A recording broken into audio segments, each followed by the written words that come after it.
لقد کان لکم فی رسول اللہ اسوۃ حسنہ صدق اللہ العظیم وصدق رسولہ النبی الکریم ان اللہ وملائکتہ یصلون علی النبی یا ایھا الذین آمنوا صلوا علیہ وسلموا تسلیما اللہم صل علی محمد وعلی آل محمد وبارک وسلم۔ سیاست نے مذہب سے پیچھا چھڑایا، شہید اس کا پیر کلیسا کی پیری۔ سیاست نے مذہب سے پیچھا چھڑایا، شہید اس کا پیر کلیسا کی پیری۔ ہوئی دین و دولت میں جس دم جدائی، ہوس کی امیری ہوس کی وزیری۔ جلال بادشاہی ہو یا جمہوری تماشا ہو، جلال بادشاہی ہو یا جمہوری تماشا ہو، جدا ہو دی سیاست سے رہ جاتی ہے چنگیزی۔ کیا نہیں دیکھا ہے تم نے مغرب کا جمہوری نظام، کیا نہیں دیکھا ہے تم نے مغرب کا جمہوری نظام، چہرہ روشن اندرو چنگیز سے تاریخ ہے۔ میرے نہایت ہی واجب الاحترام واجب القدر میرے بھائیوں اور بہنوں، السلام علیکم ورحمۃ اللہ وبرکاتہ۔ آج مجھے جس موضوع پر یہاں لفظ شاہی کا موقع دیا گیا ہے وہ پولیٹیکل سسٹم آف اسلام ہے۔ اسلام کے نزدیک جو سیاست ہے اس کی کیا اہمیت ہے۔ اس میں ہم سب سے پہلے سیاست کے لغوی معنی دیکھتے ہیں کہ عربی زبان کے اندر، یہ عربی زبان کا لفظ ہے، اس کے لغوی معنی کیا ہے، اس کے اصطلاحی معنی کیا ہے، اور سیاست کو قرآن مجید میں کس طریقے سے بیان کیا گیا ہے۔ سب سے پہلے ہم دیکھتے ہیں تو پتہ چلتا ہے کہ سیاست عربی زبان کا لفظ ہے جو باب ساسا یسوسو سے مصدر ہے، جس کے معنی تدبیر کرنا، اصلاح کرنا اور تربیت کرنے۔ ویسے تو جب ہم گریک کو پڑھتے ہیں، پلیٹو کو پڑھتے ہیں، ارسطوٹل کو پڑھتے ہیں، سوکریٹس کو پڑھتے ہیں، ان کی نظر کے اندر تو سیاست قوت کا نام ہے، سیاست طاقت کا نام ہے، گورننگ سسٹم کا نام ہے، کہ کیسے کنٹرول کر کے ایک ہیرارکی کے ساتھ درجہ بندی کر کے کیسے ریاست کا انتظام جو ہے اس کو چلایا جا سکتا ہے۔ لیکن آج ہم جو بات کر رہے ہیں وہ ویسٹرن اسکول آف تھاٹ کی نہیں کر رہے کہ گریک میں وہ پالیٹکس سے کیا معنی لیتے تھے، یا آج کل کے جتنے بھی جدید فلاسفرز آئے، ایمینوئل کانٹ آیا، اسی طریقے سے اور جتنے بھی فلاسفرز آئے، تو انہوں نے سیاست کو کس انداز میں لیا، بلکہ ہم آج ہماری جو گفتگو کا موضوع ہے وہ اسلام سیاست کے بارے میں کیا کہتا ہے۔ تو پہلے تو میں کچھ تعریفات پیش کروں گا اور پھر بہت سمپل انداز میں اس کو پیش کرنے کی کوشش کروں۔ میں تین بڑے اسکالرز کی جو انہوں نے سیاست کی تعریف کی ہے، خلدون نے اپنے مقدمہ جو کتاب اس کے اندر سیاست کی تعریف کی ہے، اور اسی طریقے سے ایک بہت بڑے انڈو پاک کے اسکالر شاہ ولی اللہ محدث دہلوی رحمۃ اللہ علیہ، انہوں نے اپنی کتاب حجت اللہ البالغہ میں سیاست کو بیان کیا۔ تو انہوں نے کس طریقے سے بیان کیا ہے پہلے ہم اس کو دیکھ لیتے ہیں، اور پھر آسان لفظوں میں میں اس پوری بات کی آپ کے سامنے اس کی شرح رکھوں گا کہ آپ آرام سے اور آسانی سے اس کو سمجھ سکیں۔ امام غزالی رحمۃ اللہ علیہ کہتے ہیں کہ اسلام کے پوائنٹ آف ویو سے سیاست کیا ہے۔ وہ کہتے ہیں سیاست اللہ کی مخلوق کو دنیا و آخرت میں نجات دلانے کے لیے اور ان کی اصلاح کر کے سیدھی رستے پر رہنمائی کرے۔ یعنی سیاست کا مقصد کیا ہے کہ جو اللہ کی مخلوق ہے وہ دنیا میں بھی کامیاب ہو جائے اور آخرت میں بھی کامیاب ہو جائے، اور ان کی اصلاح ہوتی رہے اور تاکہ وہ سیدھے رستے تک قائم رہے۔ اسے سیاست ہے۔ اسی طریقے سے امام ابن خلدون نے اپنی مشہور کتاب المقدمہ میں کہا سیاست لوگوں کی ضروریات کی کفالت کرنا ہے اور اللہ کے بندوں میں اللہ کے احکام کی تنفیذ کے لیے اللہ کے خلاف ہے۔ وہ یہ کہتے ہیں کہ سیاست جو ہے وہ لوگوں سے ڈیل کرتی ہے، یعنی سیاست کا تعلق حقوق اللہ سے نہیں ہے بلکہ سیاست کا تعلق حقوق العباد سے ہے، اور اللہ تعالیٰ نے جو ہمیں رہنمائی عطا کی ہے وہ صرف اور صرف عبادات کے متعلق نہیں کی، بلکہ معیشت کو کیسے چلانا ہے، معاشرت کو کیسے دیکھنا ہے، اور لوگوں کے حقوق کیسے ادا کرنے ہیں، ایک پورا نظام دیا ہے۔ اللہ کے احکامات کے مطابق اس کو نافذ کرنا اور جیسے اللہ تعالیٰ نے فرمایا ہے اس طرح اس نظام کو قائم کرنا، اس کو سیاست کہتے ہیں۔ اسی طریقے فرانسس دہلوی رحمۃ اللہ علیہ نے حجت اللہ البالغہ میں کہا کہ سیاست اس حکمت سے عبارت ہے جو ایک شہر کے افراد کے درمیان تعلق استوار کرنے کی کیفیت سے بحث کرتی ہے. یعنی ایک شہری بندے کو جو بھی ضروریات ہوتی ہیں اور ریاست کو اس سے جو نیڈ ہوتی ہے، ریاست اس نیڈ کو کیسے پورا کرتی ہے، اس بات کو سیاست کہا ہے. اب میں تھوڑا سا سمپل انداز میں آپ کو سیاست کے بارے میں بات کو سمجھانے کی کوشش کروں. دیکھیں قرآن مجید میں اللہ تعالیٰ نے فرمایا لَقَدْ كَانَ لَكُمْ فِي رَسُولِ اللَّهِ أُسْوَةٌ حَسَنَةٌ کہ آقا علیہ السلام کی ذات اقدس میں اللہ تعالیٰ نے ایک بہترین نمونہ حیات رکھا ہے. یعنی حضور علیہ السلام کو اللہ تعالیٰ نے رحمت للعالمین کہا. قیامت تک کے آنے والے لوگوں کے لیے آپ رحمت بن کر آئے ہیں. قرآن نے کہا وَمَا أَرْسَلْنَاكَ إِلَّا رَحْمَةً لِلْعَالَمِينَ کہ محمد صلی اللہ علیہ وسلم ہم نے آپ کو نہیں بھیجا مگر تمام عالمین کے لیے رحمت بنا. اسی لیے آپ پر جو قرآن نازل ہوا اس قرآن کے بارے میں اللہ تعالیٰ فرماتا ہے کہ کوئی خشک چیز ایسی نہیں، کوئی تر چیز ایسی نہیں جو ہم نے قرآن میں بیان نہ کرو. قرآن مجید کے اندر ہر بات کو بیان کر دیا. اب تھوڑا نیشنل ہو کر جب ہم سوچتے ہیں تو ہمارے بہت سے نوجوانوں کے ذہن میں آتا ہے کہ یہ کیا بات ہو رہی ہے. قرآن مجید سے ہمارے جدید بہت سے مسائل ہیں جو ہمیں اس کا حل نظر نہیں آتا. یہ کیا بات کہی جا رہی ہے؟ ریشنلٹی کی بنیاد پر جب ہم تھوڑا سا دیکھتے ہیں تو ہمیں ایسا لگتا ہے. لیکن جب آپ دیکھتے ہیں کہ یورپ میں سب سے زیادہ اسلام قبول کیا اور جب آپ پڑھتے ہیں کہ جن لوگوں نے اسلام قرآن کو چیلنج کیا، بڑے بڑے اورینٹلسٹ تھے، بڑے بڑے یورپ کے اسکالرز تھے، جرمنی کے اسکالرز تھے. آپ کبھی ان کو پڑھیں کہ جنہوں نے اسلام کو چیلنج کیا یا قرآن کو چیلنج کیا تو انہیں یہ بات نظر آئی کہ قرآن مجید کی کوئی بات بھی ریشنلٹی کے خلاف نہیں. قرآن مجید کی کوئی بات بھی لاجک کے خلاف نہیں. جو ہمارا دین ہے ہم اسے محدود کر کے بیان کرتے ہیں. ہمارا دین محدود نہیں ہے. زندگی کی ہر جہت پر ہماری رہنمائی کرتے ہیں، چاہے انفرادی زندگی ہو یا اجتماعی زندگی ہو. آپ کوئی پہلو اٹھا لیں، اسلام نے اس حوالے سے رہنمائی کی. کھانا کیسے کھانا ہے، اٹھنا بیٹھنا کیسے ہے، گھر میں داخل کیسے ہونا ہے، زندگی گزارنے کی ایک ایک بات کو قرآن مجید نے بیان کیا. اور قرآن مجید نے کوئی بھی ایسی بات بیان نہیں کی جو فطرت کے خلاف، جو لاجک کے خلاف. تو میری بات سنیے گا کہ آقا جیسا اسلام کی ذات ہمارے لیے کامل نمونہ ہے. یعنی وہ زندگی کے ہر سیگمنٹ میں ہماری رہنمائی کرے، چاہے اس کا تعلق ہماری ذاتی زندگی سے ہو یا ہماری معاشرتی زندگی سے، اس کے اندر رہنمائی ملتی ہے. پھر آپ دیکھیں کہ قرآن مجید میں اللہ تعالیٰ نے دین کو کے بارے میں کیا کہا. اللہ تعالیٰ فرماتا ہے ان الدین عند اللہ الاسلام. سورہ آل عمران آیت نمبر 19 میں اللہ نے فرمایا بے شک اللہ کے نزدیک دین اسلام ہی ہے. اب آپ دیکھیں قرآن مجید نے اسلام کو دین کہا ہے. اسلام کو کیا کہا ہے؟ دین کہا ہے، مذہب نہیں کہا. اب یہ تھوڑی بات سمجھ لیجیے گا. پھر ہم کچھ ویسٹرن فلسفی کے اندر جو چرچ کی سیپریشن کی بات ہے ہم اس پر بھی آئیں کہ وہ لوگ جو مذہب کو پسند نہیں کرتے یا بالکل سیکولر ہیں، بالکل لبرل ہیں، یا انہیں جو مذہبی طبقے کے ساتھ جو تھوڑا سا ایک کلیش ہے، ہم اس پر بھی بات کریں. اور میں ادھر آپ کو بتا رہا ہوں کہ ہمارے مذہبی طبقے نے بھی جو اسلام کو پہنچایا ہے ہماری یوتھ تک کو صحیح انداز میں نہیں. قرآن مجید یہ کہتا ہے کہ اسلام کیا ہے؟ دین ہے. اسلام کیا ہے؟ اسلام مذہب نہیں. اسلام مذہب نہیں ہے. مذہب کسے کہتے ہیں اور دین کسے کہتے ہیں؟ مذہب سے مراد یہ ہے کہ جس میں چند اخلاق کی باتیں، کچھ مورالٹی کی باتیں ہو جائیں، دیٹس اٹ. کچھ اخلاقی باتیں ہو جائیں، پورا نظام حیات نہیں ہوتا.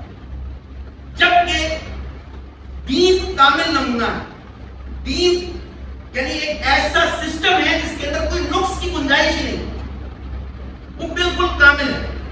اب دین کے دو جز ہیں. دین کے کتنے جز ہیں؟ 2 پارٹس ہیں. کیا کیا؟ دین کے 2 جز ہیں. کون کون سے؟ یعنی ایک جز جو ہے وہ کیا ہے؟ وہ دنیا ہے. ایک جز کیا ہے؟ دنیا. دین کا ایک جز کیا ہے؟ دنیا ہے. اور دوسرا ہے آخرت. اب آپ حیران ہوں گے، یعنی دنیا بھی دین میں داخل ہے، دنیا بھی دین میں داخل ہے. اب آپ کہیں گے کیسے؟ ہمیں یہ بتایا گیا ہے کہ دین یہ ہے کہ عبادت کرو، نمازیں پڑھو، روزہ رکھو، حج کرو، زکات دو، یہ دین ہے. نہیں، دین یہ نہیں. یہ دین کا ایک پہلو ہے کہ جس کا تعلق آخرت کے ساتھ ہے، کہ اگر آپ اللہ تعالیٰ کے احکامات کو عبادت کے طور پر اپناتے ہیں تو آپ آخرت میں نجات پائیں گے. یہ لیکن دین کا ایک حصہ ہے. دین کا دوسرا حصہ دنیا ہے. کھانا کھانا بھی دین ہے اگر حلال طریقے سے کھا رہے ہیں آپ. سونا بھی دین میں داخل ہے. رزق حلال کمانا بھی دین میں داخل ہے. اب دیکھیں قرآن مجید کیا کہتا ہے. قرآن مجید کا ایک تصور ہے کہ اگر ہم سے گناہ ہو جائیں، گناہ سرزد ہو جائیں، تو قرآن مجید کیا کہتا ہے؟ اللہ تعالیٰ فرماتا ہے توبہ کرو تو اللہ تمہارے سارے گناہ معاف کر دے. ایک بات یہ ہے، توبہ کرو گے تو اللہ گناہ معاف کر دے گا. اچھا، دوسرا اللہ تعالیٰ نے فرمایا نیکیاں گناہوں کو مٹا دے. یعنی توبہ کرو تو اللہ تعالیٰ گناہ معاف کر دیتا ہے. اچھا، بعض ایسے گناہ ہوتے ہیں جن پہ ہم توبہ بھی نہیں مانگ پاتے اللہ سے، جانے انجانے میں ایسے گناہ ہو جاتے ہیں. اللہ تعالیٰ نے یہ کرم کیا. اللہ تعالیٰ نے فرمایا اگر تم نیک عمل کرتے ہو تو وہ نیکیاں برائیوں کو کیا کر دیتی ہے؟ مٹا دیتی ہے، ختم کر دیتی ہے. لیکن امام طبرانی نے حدیث روایت کی کہ آقا علیہ السلام نے ارشاد فرمایا کہ بعض گناہ ایسے ہوتے ہیں جو نہ نمازوں سے معاف ہوتے ہیں، نہ روزوں سے معاف ہوتے ہیں، نہ حج سے معاف ہوتے ہیں، نہ زکات دینے سے معاف ہوتے ہیں. بعض گناہ ایسے ہیں جو نہ نماز سے معاف ہوتے ہیں، نہ روزہ رکھنے سے معاف ہوتے ہیں، نہ حج کرنے سے معاف ہوتے ہیں، نہ زکات دینے سے معاف ہوتے ہیں. ارکان اسلام یہی ہے نا، اس سے معاف نہیں. آپ علیہ السلام نے فرمایا اگر کوئی بندہ رزق حلال کمانے کے لیے اپنا کاروبار کرتا ہے، رزق حلال کمانے کے لیے دوڑ دھوپ کرتا ہے، اس کو رزق حلال کمانے میں جو مسائل، پریشانیاں اور مشقتیں آتی ہیں اس کی وجہ سے اللہ گناہوں کو معاف کرتا ہے. تو آپ دیکھیں کہ رزق کمانا، جاب کرنا، یہ بھی دین بنا ہے. یہ دین سے ہٹ کر نہیں ہے، یہ ہم نے بنا دیا ہے کہ یہ دنیا ہے، یہ دین ہے. کبھی دین دنیا کی تفریق ہماری تاریخ میں نہیں رہی. آج دنیا میں ڈومینیٹ کون کر رہا ہے؟ ویسٹ کر رہا ہے. آج کر رہا ہے ویسٹ. آپ کو پتا ہے 500 سال پہلے دنیا میں ڈومینیٹ کون کرتا تھا؟ مسلمان کرتے تھے. اور جب مسلمان کرتے تھے کوئی مذہبی مدرسہ نہیں تھا. آپ حیران ہوں گے، یہ جو صرف دین پڑھانے کے لیے مدارس قائم ہوئے ہیں، یہ 78-80 کے اندر پہلا مذہبی مدرسہ قائم ہوا ہے کہ جہاں سے علوم اسلامیہ کو پڑھایا جائے. قرون اولیٰ میں ہمارے ہاں کبھی بھی دین الگ ہے، دنیا الگ ہے، اس طرح کی ڈیبیٹ تھی ہی نہیں. جب مسلمان آگے بڑھے تھے تو انہوں نے کیا کیا؟ جب سوکریٹس کی بکس آئیں، یعنی مسلمان ڈومینیٹ کر رہے تھے، 3 بر اعظموں تک پہنچ گئے تھے، تو یونان کی کتابیں ختم ہو جاتی. آج سوکریٹس کا کسی کو نام نہ پتا ہوتا، پلیٹو کا، ایرسٹوٹل کا، الیگزینڈر کا نام ہی پتا نہ ہوتا. یہ کیسے محفوظ ہو گئے؟ مسلمانوں نے اگر یہ بھی کتابیں جلا دی ہوتی جس طریقے سے انہوں نے کتابیں جلا دی، آپ کی جو آئے تھے چنگیز خان ہلاکو خان آیا تھا، تو آپ تک نہیں پہنچتا. دارالحکمت قائم کیا مسلمانوں نے. مسلمانوں نے ٹرانسلیٹ کیا گریک کا تمام ڈیٹا، گریک کی تمام نالج انہوں نے جو ہے وہ ٹرانسلیٹ کی، اس کو ڈسکشن کا موضوع بنایا اور اس علم کو آگے لے کر چلے. اور اس قدر آگے لے کے چلے کہ اس دور میں قرطبہ کی یونیورسٹی ہوتی تھی، اشبیلیہ کی یونیورسٹی ہوتی تھی، بغداد کی یونیورسٹی ہوتی تھی. کرسچن ورلڈ، پورا یورپ ڈارکنیس کے اندر تھا. وہ کہتے ہیں نا کہ یہ ہمارے ڈارک ایجز سے 1000 ایئرز، وہ 1000 ایئرز مسلمانوں کے معراج کے دن تھے جب ہم سائنس اینڈ ٹیکنالوجی پہ کام کر رہے تھے. قرآن مجید تو یہ کہتا ہے 1000 آیات قرآن مجید میں سائنس اینڈ ٹیکنالوجی سے متعلق ہے. قرآن مجید کہتا ہے کہ سربستہ رازوں کو آشکار کرو، یہ کائنات ابھی ناتمام ہے، شاید کیا رہی ہے دمادم سرائے کن فیکون. اب آپ دیکھیں کہ اس دور میں ایک ایجوکیشن سسٹم تھا. اس ایجوکیشن سسٹم کے اندر فقہ بھی پڑھاتے تھے، حدیث بھی پڑھاتے تھے، تفسیر بھی پڑھاتے تھے، اور پڑھائی جاتی تھی سارے علوم پڑھائے جاتے. نتیجہ یہ کیا تھا کہ ہم پوری دنیا میں ڈومینیٹ کرتے تھے کیونکہ ہم علم میں آتے. دین دنیا کی کوئی تفریق نہیں ہے. جو ایک ہی ایجوکیشن سسٹم تھا. پھر جو بندہ بھی فلاسفر بنتا تھا اسے دین کا پتہ تھا. جو بندہ آگے بڑھ کر سائنٹسٹ بنتا تھا اسے دین کا پتہ ہوتا. اور اسی طریقے سے اگر کوئی بندہ علوم اسلامیہ کے اندر، فقہ کے اندر، حدیث تفسیر کے اندر آگے بڑھتا تھا اسے سائنس کے متعلق، اس کی موبائلیات کے متعلق، فلسفی کے متعلق اسے نالج ہوتا. تو نتیجہ یہ ہے کہ ہم نے پوری دنیا میں حکومت کی. علامہ اقبال نے اپنی کتاب reconstruction of religious thought in Islam کے اندر اس بات کو بڑا تفصیل سے بیان کیا. علامہ اقبال کہتے ہیں کہ دین اور دنیا یہ کہنا ہی غلط ہے کہ دین الگ ہے دنیا الگ ہے. وہ کہتے ہیں نہیں، بات ہے نیت. بات کس کی ہے؟ نیت. اگر آپ کی نیت اللہ کو راضی کرنا ہے، کیونکہ اللہ تعالیٰ نے کہا ہے، اللہ تعالیٰ فرماتے ہیں کیا تم زمین و آسمان میں غور نہیں کرتے؟ کیا تم فکر و تدبر نہیں کرتے؟ قرآن کہتا ہے اونٹ پہ غور کرو. کیا تم اونٹ پہ غور نہیں کرتے؟ کئی بار خلقت، میں نے اونٹ کو کیسے بنایا ہے. اللہ تعالیٰ دعوت دے رہا ہے کہ اونٹ کی بایولوجی پہ غور کرو، اس کے اندر راز ہے. قرآن مجید کہتا ہے کیا تم غور نہیں کرتے میں نے زمین کو کئی فصل کیا ہے، میں نے کیسے زمین کو بچھایا ہے، کیا تم غور نہیں کرتے؟ تو میں آپ کو یہ بات بتا رہا ہوں کہ دنیا یہ جو ہم کہتے ہیں نا کہ جو ہم کام کر رہے ہیں، کاروبار کر رہے ہیں، یہ دنیا ہے. بھائی یہ دنیا نہیں ہے، یہ دین ہے. اگر آپ اس کے حلال کے لیے کر رہے ہیں. اسی طریقے سے ایک روایت آتی ہے کہ آقا پاک علیہ السلام فرمایا کہ اگر کوئی بندہ گھوڑا رکھے، اگر کوئی بندہ گھوڑا رکھتا ہے اور وہ جہاد کی نیت سے رکھتا ہے لیکن جہاد کو اس کی ضرورت نہیں پڑتی، جہاد کی نیت سے رکھتا ہے لیکن جہاد کو اس کی ضرورت نہیں پڑتی، آقا علیہ السلام نے فرمایا اس کی گھوڑے کی جو خدمت کرتا ہے وہ بھی عبادت. آپ دیکھیں اگر آپ اللہ تعالیٰ کو یاد کر کے سوتے ہیں تو پوری رات آپ کی عبادت میں کام کرتے ہیں. تو بات یہ ہے کہ اسلام جو ہے وہ ایک ایسا مذہب ہے کہ جس نے آپ کی جو نیڈز ہیں اس پہ پابندیاں نہیں لگائی بلکہ قرآن و سنت کے مطابق اس کا ایک پورا پیراڈائم آپ کو دیا. اسی طریقے سے آپ دیکھیں حضرت عمر فاروق رضی اللہ عنہ کے بعد حوالے سے آتا ہے کہ مسجد کے اندر اگر کوئی بندہ زیادہ عبادت کرتا، یعنی جہاد کا وقت ہوتا، معاشرتی ذمہ داریاں ہونے کے باوجود ایک بندہ زیادہ وقت عبادت میں لگا رہا ہے اور نماز روزہ میں بس لگا ہوا ہے، تو آپ اسے پکڑ کر مسجد سے نکال دیتے ہیں. یہ نوافل کی کثرت اتنی ضرورت نہیں ہے کہ بندہ فرائض سے غافل ہو. تو میری بات آپ سمجھ رہے ہیں کہ یہ جو دین اور دنیا کے الگ ہونے کا تصور ہے یہ اسلام کے اندر موجود نہیں. اور آقا علیہ السلام نے فرمایا، آپ نے فرمایا کہ دنیا آخرت کی کھیتی ہے. دنیا کیا ہے؟ آخرت کی کھیتی.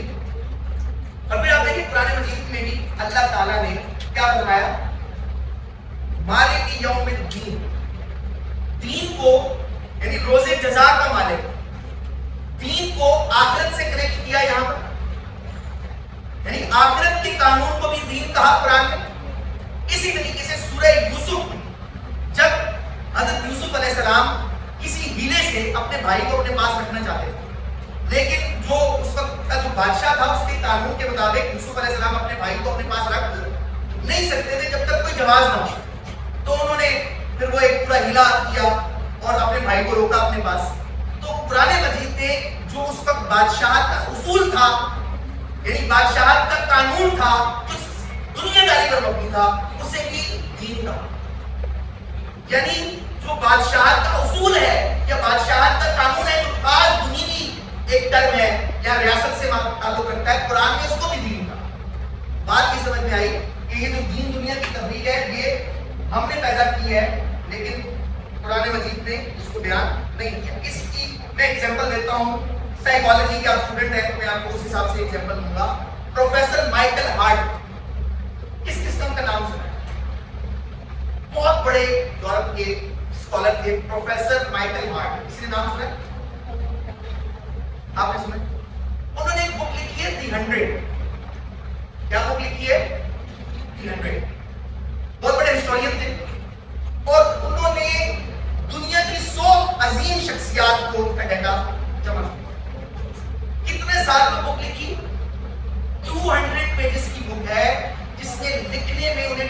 27 years ago. آپ دیکھیں ویسٹ میں وہ کس طریقے سے مطلب ریسرچ کر کے چیزوں کو لے کر آئے. تو انہوں نے دنیا کے ٹاپ 100 کو لینا تھا. تو ان ٹاپ 100 کو لینے کے لیے انہوں نے کیا کیا؟ 27 ایئرز ریسرچ. دنیا کی تمام بڑی بڑی شخصیات کو پڑھا کہ دنیا کا نمبر 1 شخصیت کون ہے, نمبر 2 پہ کون ہے, نمبر 3 پہ کون ہے, نمبر 4 پہ کون ہے. اچھا وہ خود یہودی تھا, مائیکل ہارٹ خود یہودی تھا, اور وہ خود کہتا ہے کہ میں نے 27 سال محنت کی ہے ان 200 صفحوں کے کتاب. اسی لیے دنیا کی بیسٹ سیلر بک وہ کہلائی, اور بہت بڑے ہسٹورین تھے. اچھا معاملہ کیا ہوا, وہ یہودی تھے, ان کا دل کرتا تھا حضرت موسیٰ علیہ السلام کو نمبر 1 پہ لے کر آئے. ان کا دل تھا کہ موسیٰ علیہ السلام کو نمبر 1 پہ بیان کرے. لیکن دنیا کی 100 عظیم شخصیات نے وہ موسیٰ علیہ السلام کو 15ویں نمبر پہ بیان کیا, 15th رینک دے دی. دنیا کی 100 عظیم شخصیات نے جب وہ عیسیٰ علیہ السلام کا ذکر کرتے ہیں تو 5th پوزیشن پر ان کو ذکر کرتے ہیں. خاص لاجیکل گراؤنڈز کے اندر انہوں نے وہ لکھی. وہ کوئی مسلمان نہیں ہے, لیکن انہوں نے 27 سال مطالعہ کرنے کے بعد حضور رسالت مآب صلی اللہ علیہ وآلہ وسلم کو دنیا کا سب سے عظیم انسان قرار دیا. نمبر 1 شخصیت اس نے پیش کی, جس میں بہت کریٹیک کی ہوئی بات تھی. لیکن وہ کیونکہ اپنے فن کے ماہر تھے, انہوں نے اگر یہ بات کی تو اس کا لاجیکل ریزن پیش کیا. انہوں نے کہا دیکھیں دنیا کے اندر 2 طرح کی باتیں ہیں, یعنی دنیا کے اندر 2 طرح کے لوگ, ایک مذہب اور الہیات کے لوگ ہیں. کیا چیز کرنی چاہیے, نہیں کرنی چاہیے, عبادت کیسے کرنی ہے, ٹھیک ہے, ایک جو ریلیجیس ڈومین ہے, ایک ریلیجیس ڈومین, اور دنیا کے اندر ایک سیکولر ڈومین. یعنی دنیا میں کچھ کام ایسے ہیں جو دین سے, مذہب سے ریلیٹڈ ہے, اور دنیا کے اندر کچھ کام ایسے ہیں جو کس سے ریلیٹڈ ہے, وہ دنیا سے ریلیٹڈ ہے. کہتے ہیں جب میں نے ریلیجیس ڈومین کے اندر جب میں نے دیکھا تو مجھے عیسیٰ علیہ السلام سے بڑی شخصیت کوئی نظر نہیں. حضرت عیسیٰ علیہ السلام نے جو میسج آف لو دیا ہے, جو محبت کا پیغام دیا, جو الفت کا پیغام دیا, لوگوں کو قریب کیا, وہ کہتے ہیں کہ فکریات اور الہیات کے اندر ریلیجیس ڈومین میں مجھے عیسیٰ علیہ السلام کے اوپر کوئی نظر. اچھا جب میں نے دیکھا کہ عیسیٰ علیہ السلام نے کوئی حکومت تو کی نہیں, حضرت عیسیٰ علیہ السلام نے, ان کے پاس کوئی گورنمنٹ تو تھی نہیں, تو عیسیٰ علیہ السلام نے کوئی پولیٹیکل سسٹم نہیں دیا, عیسیٰ علیہ السلام نے کوئی اکنامک سسٹم نہیں دیا, عیسیٰ علیہ السلام نے جو جوڈیشری کا کوئی نظام ہے وہ کوئی نہیں دیا, اس کے کوئی اصول بیان نہیں کیے. اب وہ یہ کہتے ہیں کہ جب عیسیٰ علیہ السلام نے یہ تو نہیں کیا تو ایک مکمل میں ان کو نمبر 1 پہ رکھ نہیں سکتا. پھر کہتے ہیں کہ دوسری طرف جو سیکولر ڈومین ہے, جس میں لا اینڈ آرڈر آ جاتا ہے کہ لا کو کیسے امپلیمنٹ کرنا ہے, اس کے اندر آپ کا جو ہے فائنینس کا سسٹم آ جاتا ہے کہ فائنینس کو کیسے طریقے سے ڈیل کرنا ہے, یا اس کے اندر جو ہے وہ آپ کا جتنا بھی پولیٹیکل تھاٹ آ جاتا ہے وہ سارا کا سارا آ جاتا ہے. اس کے اندر مجھے سب سے بڑا الیگزینڈر رہتا ہے, سکندر اعظم, اس سے بہترین جنگی ٹیکٹکس والا بندہ, اس سے بہترین نظام کو چلانے والا بندہ, گورنمنٹ کو چلانے والا بندہ میں نے نہیں دیکھا. لیکن کہتے ہیں اس کے بعد جب میں نے مطالعہ کیا تو میں نے ایک تیسری شخصیت بھی دیکھی کہ جن کی تعلیمات کو جب میں نے پڑھا تو الہیات اور فکریات میں, ریلیجیس ڈومین میں وہ عیسیٰ علیہ السلام سے بھی کمال کرتا. اور جب میں نے ان کو سیکولر ڈومین میں دیکھا کہ وہ ایریاز جو بالکل خاص گورنمنٹ سے تعلق رکھتے ہیں, economic system, political system, law and order, یہ سب چیزوں میں دیکھا تو انہوں نے حکومت بھی کی, انہوں نے لا اینڈ آرڈر کو بھی پیش کیا, اور دی الیگزینڈر سے بھی اوپر ہوتا ان کے اصول اور ان کا نظام نظر آتا ہے. اسی لیے میں نے آقا علیہ السلام کو دنیا کی نمبر 1 شخصیت. اچھا پھر آپ دیکھیں انبیاء کرام علیہ السلام, سیاست کے حوالے سے بات آپ سے کر رہا ہوں کہ انبیاء کرام علیہ السلام میں جب آپ دیکھیں تو کچھ نبی ایسے ہیں کہ جنہوں نے دعوت و تبلیغ کا کام کیا. فار ایگزامپل حضرت عیسیٰ علیہ السلام,